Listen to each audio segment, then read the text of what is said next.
All right, we're opening up live. We want to welcome everybody to this week's Business Unusual. I, along with my co-host Peter Klein, we started this webinar right when the COVID pandemic locked us down. We knew it was going to be an unusual time for business, and so what we try to do each week is bring a guest who has a unique perspective in their industry as to what's going on, what opening up is looking like, the challenges that they're facing, and how we can all be working together to get our economy moving quickly and safely. This week we're going to have Jay Oliver. Jay is having a little technical difficulties, but we got our IT folks working with him. He should be joining us very soon, which is good. Peter, I want to start with you.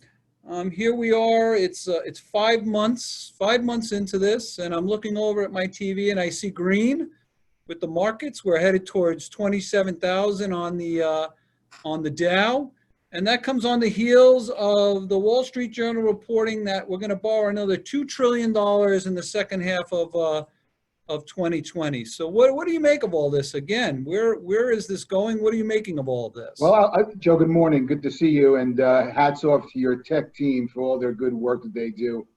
Apologize for what you might hear in the background. I'm spending some time out here in the eastern shore of Long Island, and always lovely out here.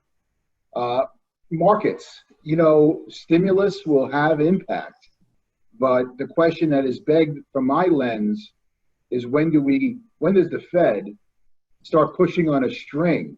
In other words, when do their accommodations become less effectual? And and we may be getting there now, Joe, because we're at zero interest right now, and so that means when you deduct out inflation, we're at negative real rates of return, and that is not usually a good place to be for a long time. So we're in some dangerous territory. Well, so unpack that a little bit. What's the effect of that? What's the impact? So basically, money loses value because there's not enough return on the money before inflation. And that's why gold, silver, and commodities have been, stable commodities, have been going up in value as a store of value. So it's a very, very strange place we've been. Now, let it be known that the world, Europe and Japan specifically, have trillions of dollars in negative yielding bonds. So this is just new to us. Now, we're not negative yielding bonds, but we're certainly getting along that glide path, and who knows where that takes us. I guess what I'm saying is that when you have a big buyer in there, the Fed, and when they say we're going to backstop all fixed income, and they actually went into corporate bonds even, that sets up a difficult way for analysts to discern value, because they are the artificial buyer in the room. And the other thing I want to leave listeners with is this notion, we've talked about this before, if the S&P 500, the most quoted index, 500 stocks, it's capitalization weighted. So that means the largest companies have an outsized impact. In fact, 5 stocks, I won't name them, but you know what they are, have a 25% weight in the S&P, 25%. If you look at the equally weighted S&P 500, down about 7 or 8% for the year, the S&P, with the weighting I just described, is flat. So it's a kind of a weird metric, and we should unpack that at a later date. Yeah, I mean, the Fed, to me, never gets the notoriety or the respect that it probably deserves, including the Treasury, the Secretary of the Treasury. I mean, in every great, crisis that we've had, Jay. There he is. Yeah, baby. Can you hear me? I hear you clapping. I am. We were just talking about this crazy market and how it's up again, even though the Fed is adding on some more debt, and talking about how in not just U.S. history, but in world economic history, how important the role of the Federal Reserve is. And I think, Peter, we should have an episode in the future that just talks about the role of the Fed and what it's doing for the economy, because people can't understand how hard those people are working right now. And Joe, there's a professor at Stony Brook who's right in the mix of all this, Stephanie Kelton, who's been speaking and writing books about the MMT, the monetary theory, and what they suggest is if you have your own currency, keep on going, keep on printing. We'll see.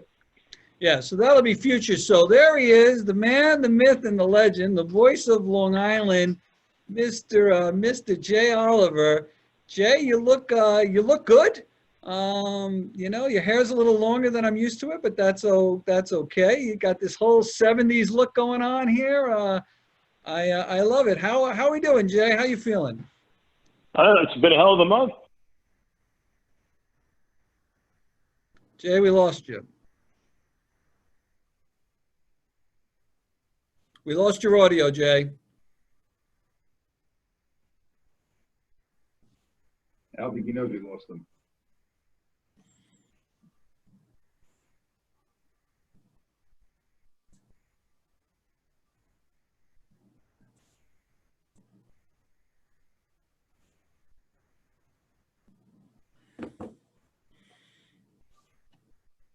I just sent you a text, Jay. We lost your audio. So Jay will join us in a second. I'm sure he just hit his Bluetooth thing. But for those of you who don't know, Jay was tested positive and had to go into isolation. He's down in Florida. He kept live on his broadcast. He didn't miss a beat. And really, Where's that broadcast, Joe? What station? 106.1? 103.9, Long Island News Radio, 103.9. And he really has done a tremendous job. But Jay, Peter, while he's getting that back done, that monetary policy that you were just talking about, it's interesting, right? I mean, so the EU, very controversial, and it's and this particular professor is on the forefront of this. You know, this experimental thought that printing of dollars or any currency for that matter doesn't have impact. And, you know, I would love the debate. Not that I'm a macroeconomist, but, you know, I mean, I think it's interesting. But my view is, and you know, remember, take it from where I live, you know, take it from my perch, my lens. I'm a steward of other people's investment dollars, their capital, their hard-earned money, their dreams and aspirations. You don't want to gamble that. You got to be careful. we got you back, Jay? I am here, my friends. I don't know what's going on. I tell you, I am a technical guru, so I have worked feverishly for the last 4.5 minutes. I mean, the sweat is pouring off my head trying to get back on here, but I managed to do it without any assistance from millennials, which is amazing in itself. Terrific. So Jay, you know, I was sharing with the viewers what you shared publicly on your show, that you had tested positive. You were tested because you were going in for some surgery. Yeah. You had to isolate. Talk about it, because there's a lot of controversy out there right now about, is this virus real? Is it a hoax? Are we overreacting? What's going on? The isolation. Talk about your experiences, man. I think it's important. Well, I've told everybody, you know, during this pandemic, I am stationed down here in West Palm Beach, which right now is Petri dish. We have a lot of cases down here. So, you know, we were doing the right thing since day one. You know, we've been in quarantine pretty much like everyone else in the world. And, you know, kind of fast forwarding here, Joe, I'm scheduled to have some hernia surgery, sports hernia I had, which is kind of an annoying injury that I need to repair. And on July the 6th, I got swabbed. The hospitalization portion of it, as far as COVID was concerned, came back two days later, day of surgery, with a positive. So in essence, how'd you feel, Jay? You know, I've been in a, were you sick? Peter, I was asymptomatic. I didn't have one symptom. So in essence, I followed the protocol. I was quarantined within the quarantine. Meals given to me through a, you know, kind of a slab, like dogs go through it and whatnot. Pretty much sleeping on a blow-up mattress, living in complete isolation. But I followed the protocol. Fast forward, on July 21st, I tested negative. and I had my surgery back on the 29th, a couple of days ago, actually, 5 days ago, 6 days ago. So this is So I'm important. COVID negative. Yeah. So what you did, Jay, was very interesting. You actually didn't feel sick, went through the agita of all the quarantine to help others, so you didn't spread it. But you win Correct. the Empathetic a Year award. That was well done, sir. Yeah, well, I had to do it. First of all, I had to have the surgery. I'm not going to lie to you. I was in complete agony, so I had to get it done. In order for me to get it done, you have to test COVID negative, obviously. But more importantly, family members in the house got tested, and all were negative, thank goodness. So that was a good thing. So with them negative and me with a pending negative down the pike, it turned out pretty good. But the importance of it all is, how did I come up COVID positive? That's the question. I don't know. I go to the store, I'm masked, I'm very careful, I wash my hands, I distance where I need to. So I kind of followed, guys, all the protocol, but yet, yes, I did get it. And it was quite a scary situation, because we all know, we don't know how COVID hits one individually. It hits them in different ways. So in essence, that was what I was thinking. I have asthma, I had it since I was a kid. That was popping up in my head, because that's a condition in which this disease, this virus, attacks and kind of latches on. So it did play into it. Thank goodness, fast forward here on this 4th day of August, I'm feeling solid. 6 days after surgery and COVID negative. Still got to be careful. I am going to get tested for antibodies, but it's a real deal. And you must wear the mask. And I pretty much implore that every morning to the audience.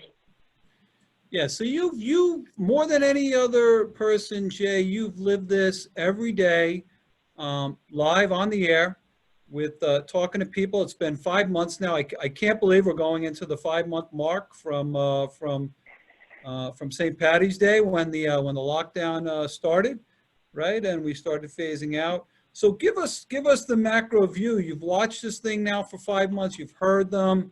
I heard them all talking. You've heard the frustration of business owners. We've lived through PPP. Like, where do you see it? Where has it been, and where are we going? That's where I think people are really dying for answers right now. I think the game changer end all is the vaccine. I've said that all along. To me, the virus is still out there. We have seen a lot of unrest around the country, various states. One I'm in. Just the other day, everybody's having a party because we actually have 7,100 cases, down from the 10,000 for so many days to a high mark about 9 days ago, about 15,000 cases one day. Everybody's having a party here because we lost 71 rather than it was in the hundreds, 130. Even a couple of days ago, Joe, 200. So, I still see it as this. And I see it in New York and Long Island as being great because the messaging has got there. You have a governor that has done a pretty good job as far as that messaging. As on the opposite end of the spectrum where I am, a governor who really hasn't really mandated mask wearing. County mayors have had to kind of implement that whole situation. So in essence, that's where we're at here. We kind of have a situation of recklessness in and around the country, people cavorting in bars and whatnot, not really thinking properly. But the fact of the matter is, I see this ending as when, unfortunately, we get a vaccine, unless somebody can tell me differently. It's still out there. I still think we're going into the perfect storm period of flu season in which the two could meet. But with that being said, we got to be very, very careful, always on guard. And that's the key right now. And everyone thinks that they see Jay looking healthy and feeling good and saying to themselves, boy, he had it and he's fine and no problem. He wasn't really, terribly sick. Be careful with that kind of thinking, folks, because there is evidence that suggests, Jay, not to frighten you, that you could have, issues down the road. You could have, because you had this. Yeah, no doubt. And so be careful, folks. Don't think this is a game to be played. No, Peter, that's a great point. The first thing that I did kind of a test. I keep a cigar on my console here when I broadcast, special cigar.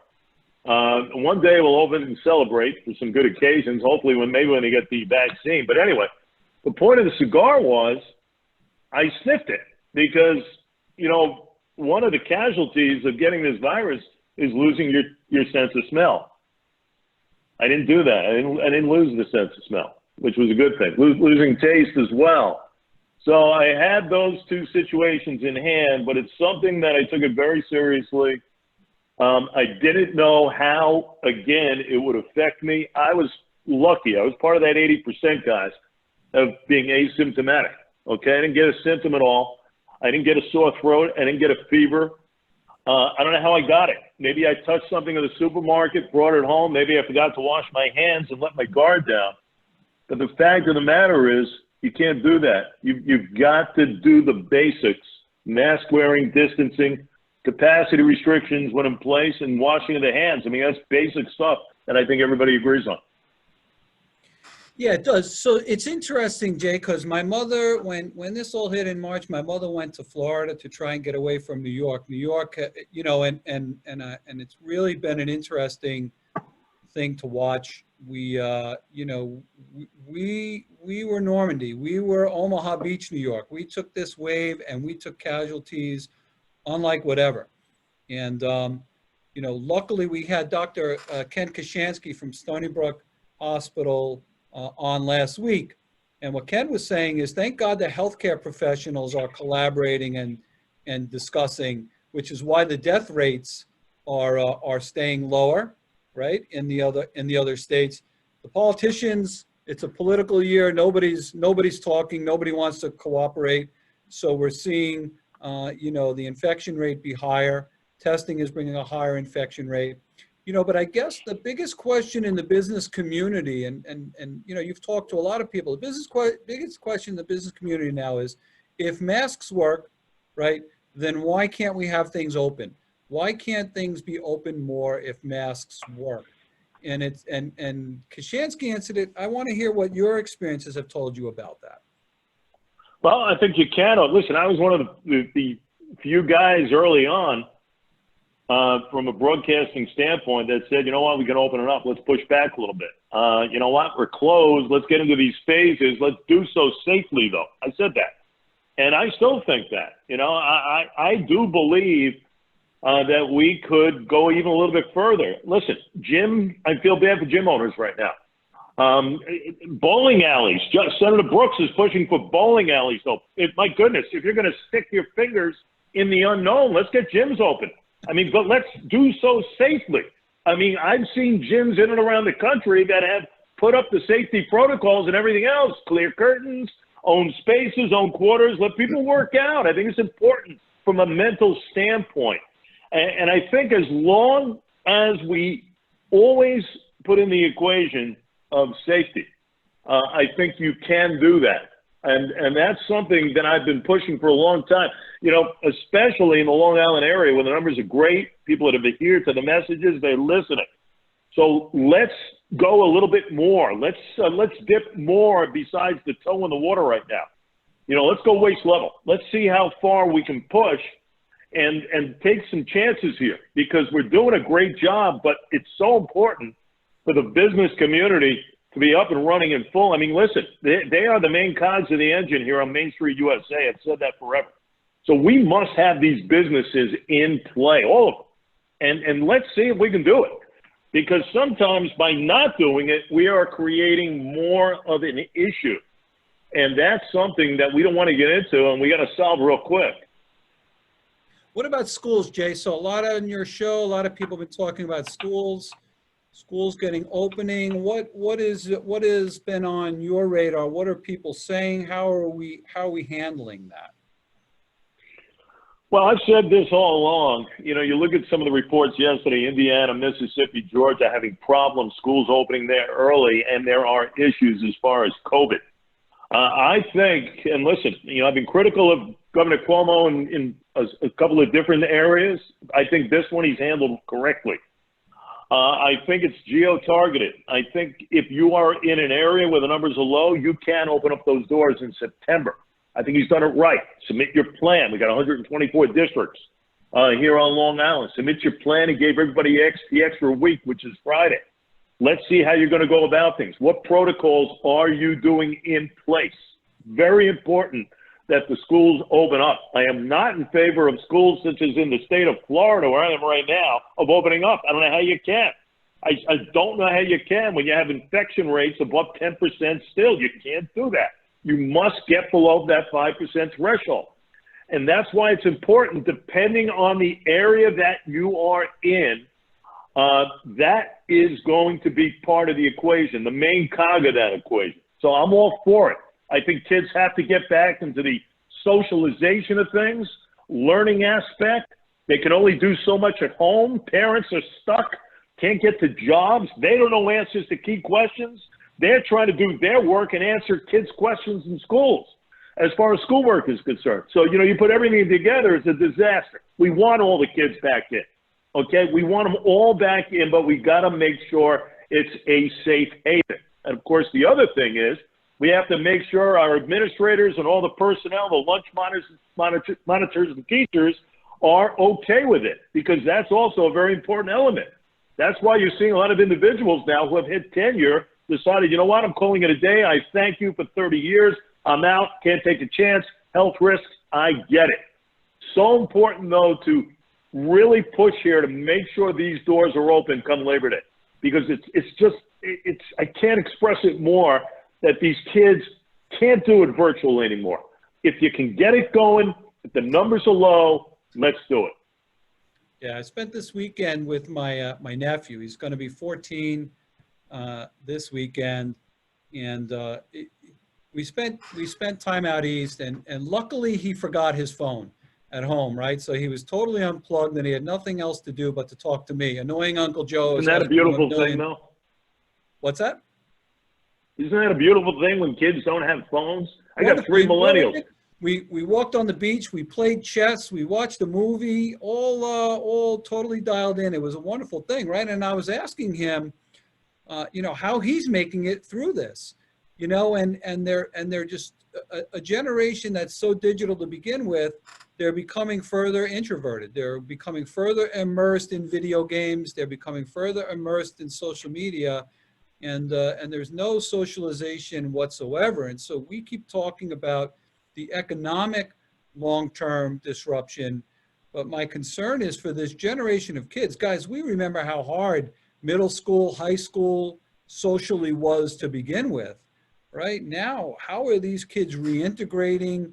What's going on, and what are the long-term social impacts of it? We don't have those answers, and those are going to be things that are going to surface as this thing continues to emerge. And those are really concerns that I have for this generation. I was reflecting on that. My son had a graduation ceremony at Chaminade High School on Saturday, and I was reflecting on a collateral damage from some of this COVID is going to be the perfect attendance award. You're not going to see that as much because they don't want kids coming to school sick. Yeah. So if you're not sick, if you're sick, you're not going to be able to, don't go to school. Don't promote that. So that's interesting. Yeah, and I was reading an article. So there's temperature testing, right? And kids just historically have higher temperatures than adults do. And how's that going to work out? And how are we going to handle all of that? It's really difficult. Jay, let's talk baseball for a minute, right? So you and I have a love for the game. I saw a bunch of St. Louis Cardinals tested positive. So where is the future of MLB going? Now? Where do you see that all headed? Crapshoot. I think it's crapshoot with what happened to the Marlins and their 18 players that tested positive.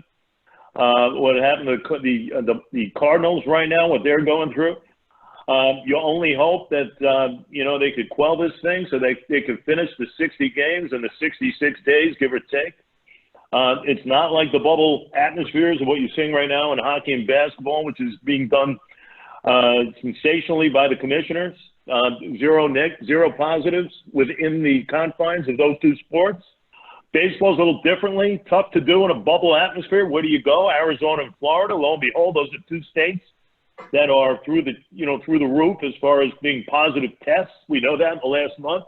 So I think what's going on here, Joe, is, management of teams have to do a better job. Marlins dropped the ball terribly. And listen, one of my favorite players and now the president of the team, Derek Jeter, I thought he let his guard down with some of his guys. They're a young group, one of the youngest teams in the majors, and they were in Philadelphia and they were out and about. And lo and behold, look what happened. You must get the message that, guess what? We're in a pandemic, guys. Hit the hotel, we'll get you food and everything else. Shelter in place. That is not being given properly to some of these players. You can't implore anymore about the magnitude of the situation that this season could blow up based on the fact we're ruining it for all the other teams. Think about it. You got two teams right now in disarray in St. Louis and Miami. That's ruining it for the rest of the 28.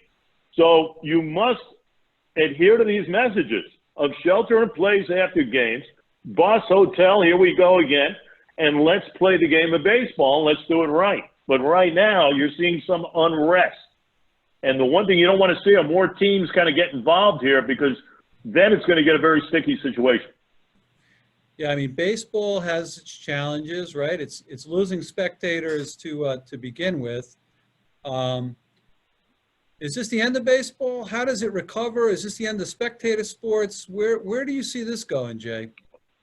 Well, I see baseball is just making too much money, so this plug is never going to be pulled. I mean, Manfred knows. I mean, this is $1 billion industry right now. Even with this year, Joe, with expanded teams getting into the playoffs, 16 in all, 4 extra teams. I mean, come on.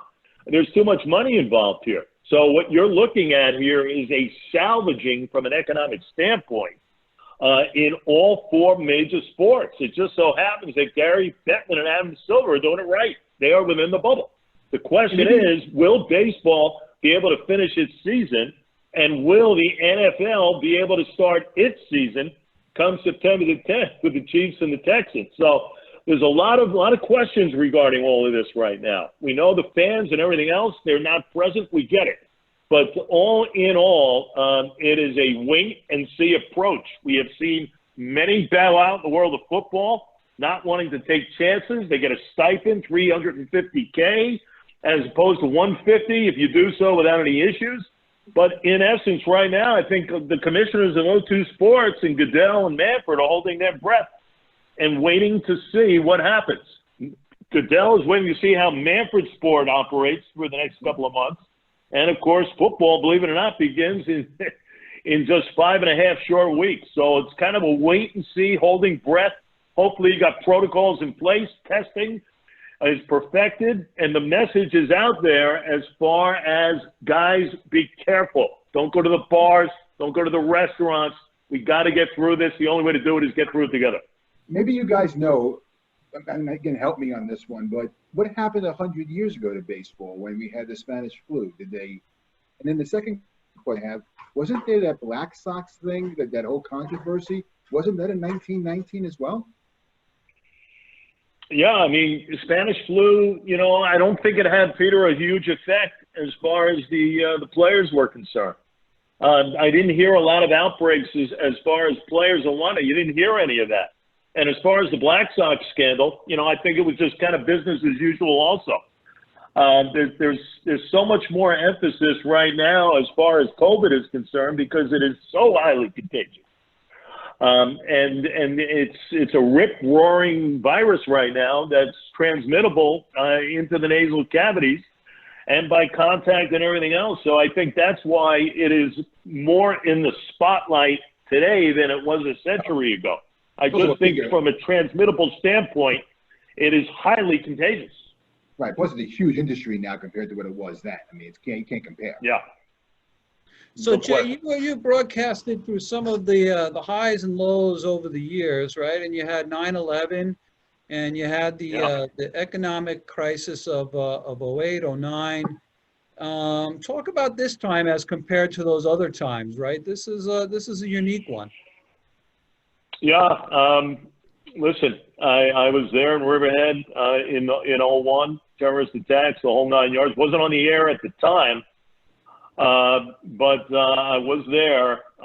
As far as the financial crisis, definitely major problem. Broadcasting affected so many people. The absolute implosion of Wall Street and the markets and everything else. And of course, you know what we're going through today. I don't think it's any comparison, guys, as far as what we've been going through the last 5 months. I mean, this is something that's unprecedented. I mean, and I kind of describe it, and I have been, and I'll continue to do it, as just a continuing tsunami. You know, the wave has grown, and it has hit, and it is continuing to sweep through, because every day is kind of a new news day regarding this. So this tsunami is continuing. Nobody has been immune to this. Nobody. Everybody on planet Earth has been affected by COVID-19. And that's why it's affecting the economics. It's affecting the health. It's affecting our seniors. It is affecting Main Street. It is affecting everything that we do to live, mental health standpoint, depression, drug use, suicides have been unfortunately escalating. Human life has been affected. There's no way of getting around us in any facet of this COVID-19. And that's why I think there's no comparison as far as what the past was and what we're currently going through right now. We don't know when this will end. We hope it ends, as I say, with a vaccine. But who's to know when that vaccine will be in play? Because then that will quell a lot of this. But right now, this tsunami keeps going. Yeah, my fear and what I think we're all experiencing is, first of all, I can't believe it's been 5 months. It's unbelievable to me. We talked about a V-shaped recovery back in March and April. It's 5 months. I mean, and we're all still stuck in the mud. What I'm seeing right now is everybody's just stuck. Everybody's just stuck in the mud waiting for something to happen. And I think we need to try and find ways to make things happen is where my brain is at right now. We have to find ways to make things happen. But, you know, to me, the vaccine is just the moment when we're going to start to recovery. That doesn't mark the recovery itself. That's the moment we're going to start to recover. And we don't even know from a PTSD perspective how far behind the 8 ball we're going to be at that point, right? It's everybody's waiting for that to move. And it's very troubling right now. I suggest that that's what the market is doing right now. The market's looking forward at this expectation for a vaccine, for a victory, for the incumbent president, and and this V-shaped recovery. We don't know if we're gonna get that, by the way, right? So it's forecasting that. But with respect to the vaccine, it takes time to make a vaccine. Doing this short term and quickly, people are not going to want to take it. So we have to be very careful. Well, that's why, right? That's why you have these trials going on. That's why, the most promising. Listen, and a lot of people will say so many different things regarding Dr. Anthony Fauci, but, he's encouraged. As far as the latest news, he feels confident. I got to believe in a guy like this. He served under 6 presidents. He runs, one of the biggest disease centers in the world. He's got the Medal of Freedom, HIV, 20 years. I go on and on with Fauci. So I kind of get a sense that they are speeding this thing up. Remember now, you got a 5 to 10 year deal here when vaccines actually come into play. So you can imagine this warp speed, as the president has labeled it, Operation Warp Speed, as far as what Moderna is doing, kind of leading the way right now, and in advanced trials as far as those 30,000 folks are concerned. So all you can do, guys, all you can do is hope here. But, Joe, I do agree with you. You can't wait for the vaccine. We don't know when. I mean, we hear end of year, we hear spring, we hear summer 2021. Who knows? We don't know. But with that being said, life still goes on. We have to figure it out as a society because we can't wait for the game changer, okay? We can't. We just can't. We got to figure out how to progress. We got to find ways. We got to be creative in our approach, and we got to be successful at it. And if we fail, we got to keep going. We're kind of in it, and you're 100% right. We are all stuck in the mud. Yep. There is nobody that has traction right now. as far as how they're going about their business. Yeah, no one. it's where where I'm at, I'll tell you guys where I'm at, right? And I get it. I was a big proponent when we got shellacked here in New York. It's like, we got to make sure we have hospital infrastructure. We got to make sure we have training. We got to make sure we understand mitigation. And I think we understand all that, right? And now that we are more educated as citizens, our healthcare professionals are more trained, our hospital infrastructure is revitalized, right? Now we got to start figuring this out, because let me tell you something, guys. We're banking on a January vaccine. That vaccine comes back as a false positive. Then what? Then what? Yeah. We can't waste these 5 months sitting in the mud thinking a vaccine is going to be our saving grace. And we Joe, got to figure this out. And Joe, you know, as a counselor to all your business clients, you got to give it to some of these companies and how they pivoted. They've done a fantastic job. I mean, some of these companies, you would have thought they would have been shuttered, but they figured it out. They worked with their counsel. They worked with their, you know, in Huntington Village, they have closed off Wall Street on Saturday and Sundays to allow the restaurants there to expand, and it's sort of like a walking mall kind of thing. So that's a good example. In New York City, I was on the west side of Manhattan. Everyone's masked. Business is being done. They have these expanded, you know, sidewalk cafes kind of thing, and they go out into the curb, and they built these structures. They have partitions on them. They pivoted, and they're doing business. It's not the same. It's not the same. But I am proud to see how these companies have pivoted. I love the spirit. And you know what? The sadness is, Peter, you know it and I know it in our hearts. They're not going to make it. Many of those businesses are not going to make it.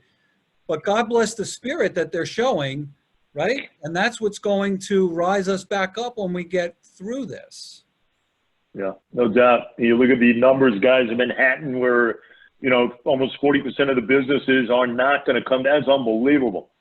You know, and that's the thing. And that's why it's just so important for these businesses to get the stimulus, you know, the back and forth that we see, this constant division of trying to figure out from our leaders. You know, it's just unacceptable right now as people cling to their fingernails of hanging on here. And they're waiting and waiting with bated breath as far as what direction to go in. This is where we need leadership. Put aside what's going on here right now, okay?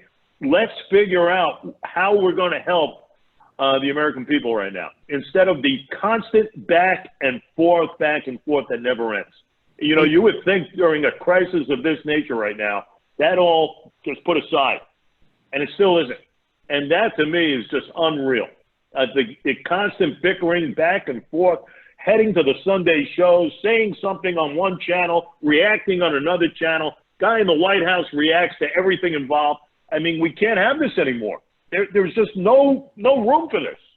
Somehow we got to come together. It's the only way you're going to get it done. Yeah, it's the real tragedy of it all is it happened in a presidential election year. I mean, it just makes everything so much more worse than what it needs to be, right? There's just no, and 3 years of divisiveness on both sides, you're not going to be able to unite in a year that's an election year. It's just such a sad and tragic time. But again, you know, what I try to remind people is this country was born by a bunch of citizens who got together and said, we're going to do this our way, right? Screw the monarchy, screw everything. We're going to come together and we're going to figure out how to do this a better way.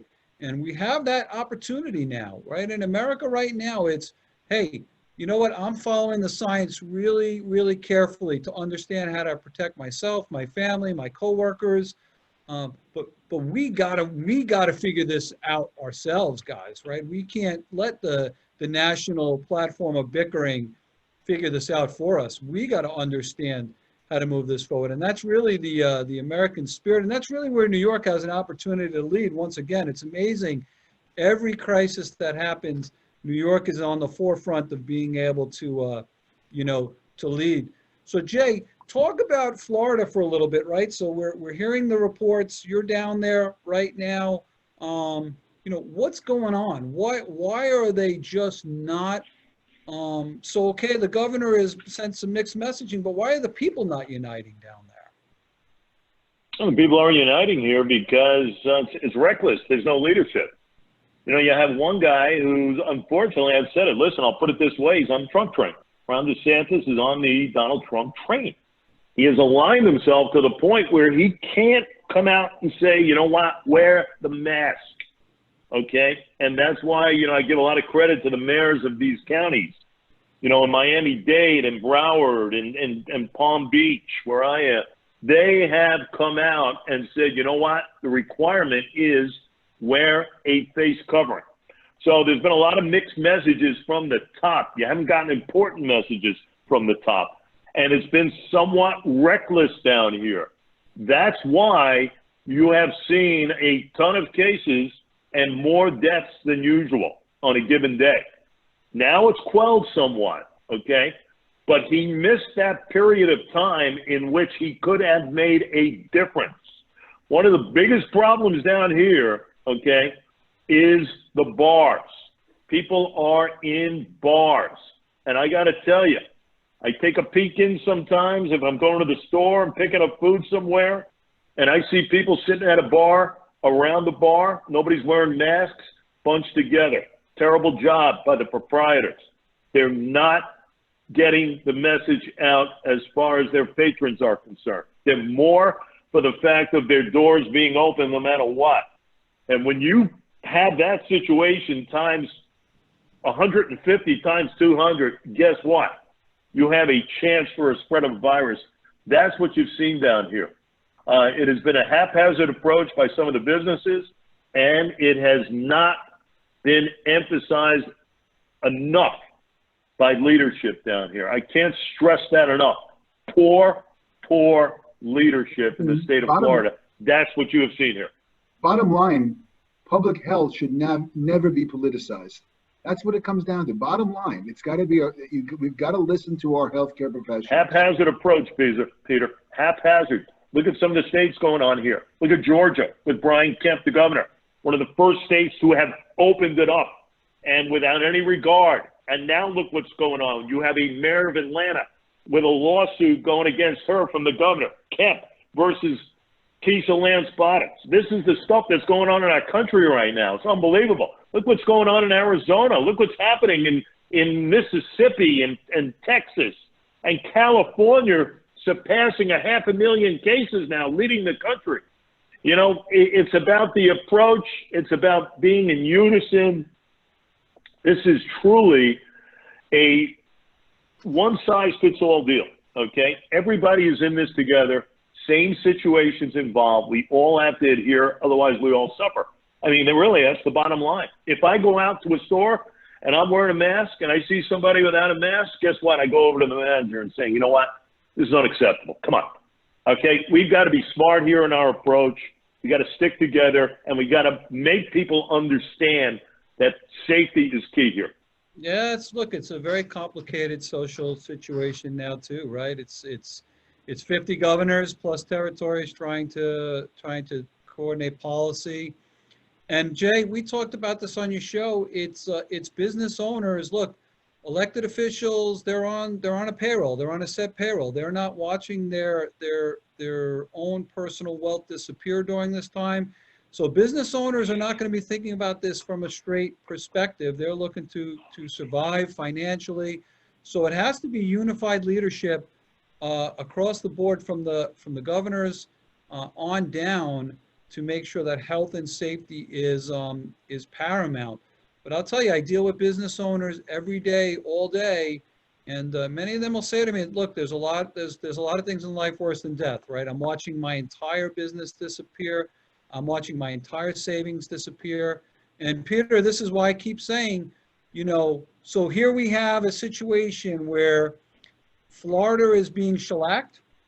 It's going to become snowbird time, right, for people to be commuting. It's going to become influenza time, okay? And God forbid that market melts down all in Q4, right around election time. Guys, we got a huge issue. We got a huge issue on our hands. Something we haven't seen before, yeah. You know, that's what I'm worried about right now is that perfect storm coming in Q4 that we're not prepared for, and nobody's talking about it. Nobody's talking about And that. frankly, I'll ring in on this. I worry that the casinofication of the markets, and I'll use the word bubble in certain cases. There've been bubbling sectors. If that unwinds and unwinds with a lot of pain, that's going to be another shoe to drop. It's not going to be very digestible. Yeah. Yeah, it really is. So Jay, talk you're about right. some positive. Give us some positives, right? We got a few minutes left. Let's talk some positives. Yeah, let's talk some positives. I'll give you one positive. My Aaron Judge, boom, another home run, Joe. You want to hear a negative? Yoenis Cespedes, but I'm not going to go there. Yeah. You know, I think positives. You know, and again, you know, I always look for silver linings and try to. And you know, I just think that, you know, we look at certain things in life and we got to cling on to it. I'm looking at some things with the economy, even though I didn't like the GDP drop of nearly 33%. Wall Street keeps going as far as the Dow. There's some positive things there. I'm looking at election time, Joe, because I've got a lot of hope in the people of the state, Long Island, and this country that they're going to make the right choices. You know, we can only hope that things happen in that regard, because it's so important to our life to make sure that individuals who have not done the job leave and to get some new blood in. But I think you have to be positive. I'm positive every day. I try to be. You know, I broadcast 3 hours a morning onto the island, and I try and have that approach. I try and talk to the right people, and I try and give the truth to the people no matter how hard it is. So I just think if we all have a mindset and not be as negative all the time as could be, and really try and get behind our leaders right now, and to just keep striving, because this is not the end all right now, what we're seeing, folks. You know, the right now, it's really kind of coming together. And that's the way I look at things right now. And then, you know, a lot of people say, oh, how can you be so energetic? How can you be so positive? What's out there? Come on. Well, what are we supposed to do? Are we supposed to fold the tent? I mean, are we supposed to just go where no man has gone before? I mean, what do we do? Do we take out a bottle of whiskey and start drinking at 12 noon? No. Yes. Oh, no. I think, come on, Campolo. That's not fair. I can't bring up alcohol with him. But, you know, Biddy, this guy. No, but, and that's my approach. You know, everybody is their own individuality of how they handle things in life. Yeah. And Jay, mine is to keep a very positive approach. Yeah, I gotta ask you though. So you've been involved in the media now, and we've watched the evolution and really, in my mind, the destruction of unbiased news in this country, right? You know, I tease you all the time. Where in the world is Walter Cronkite when we need him? And I don't think that people in your position understand the responsibility sometimes of getting just facts out there without so many adjectives having to be added to it, right? So where do you see that going, and how do you see us cleaning that up? Because it's really pressurizing places that don't need to be pressurized. It's terrible. And that's one of the reasons why I'm in this thing, besides absolutely loving this industry. You know, I'm a student of the game. I grew up with the Cronkites. I grew up with all those guys from yesteryear. And I see how we have changed from a media standpoint. And please, ladies and gentlemen, know this. A big contributing force for our division in this country is media. It's a shame, but it's true. I mean, you can turn on any channel at night. You can go one way, and you could flip a channel on the other side and go another way. I don't know what began that process. With me, I've always grown up middle of the road. I'm in this business almost 27 years, okay? I am at the center of it all. I tell the truth. I don't sway one side or another. I don't have affiliations by getting all Republicans on my show or getting all Democrats. I get Libertarians, Green Party, Independents. I don't care. I am part of what I call the extreme centrism, if you want to call it. because it's about fairness. We're not seeing any fairness. But you see, I've always preached that because I'm a student of the game. It's fair. Make it fair. You owe it to your audience to keep it real, to tell the truth, no matter how hard it is. And I will live and die by that mantra until the final day, as far as whatever it is, that day down the road of being on the air. But I have practiced what I have preached, and I will continue to do so. And that, Joe Campolo, is what's missing in today's media. We've got to bring back yesteryear into today, because it is absolutely creating more of a gap in our society. Way too much. It's got to change.